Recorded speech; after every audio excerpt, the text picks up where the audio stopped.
হাদিসে পাওয়া যায় বনি ইসরাইলের একজন বদমাশ ছিল, বদমাশ, যে নিজেকে নিজে মানুষ ভাবতো না, বলতো আমার চেয়ে কুকুর উত্তম, আর নিজেকে নিজে বলতো আমি কুকুর ইনসান।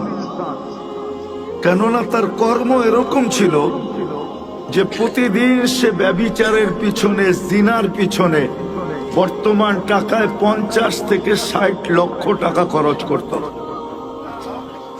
আল্লাহ তাকে টাকার পাহাড় দিছিলেন। তো একদিন এক মেয়েকে ধরে নিয়ে আসছে, কামরায় ঢুকায়া দিয়া বলছে আমি প্রস্তুতি নিয়ে আসতেছি। যখন প্রস্তুতি নিয়ে আসছে তো দেখতেছে কোনায় বসা কাঁদতেছে, যারো কাতার কান্না, অজোরে কাঁদতেছে, বলতেছে কাঁদিস কেন? জোর করে তো আনি নাই, টাকা দিয়া নিয়ে আসছি। তো মেয়েটা বলতেছিল শুন কিফিল, তার নাম কিফিল ছিল, কিফিল, শুন কিফিল, আমি বাজারি মেয়ে না, আমি পেশাগত মেয়ে না যে আমার এটা পেশা বা আমি বাজারি। আমি কোনো প্রয়োজনের কারণে অপারগ হয়ে তোর হাতে ধরা দিছি। তো বলছে তাইলে কাঁদিস কেন? বলছে এইটাই তোকে শুনাইতে চাইতেছি, কেন কাঁদি?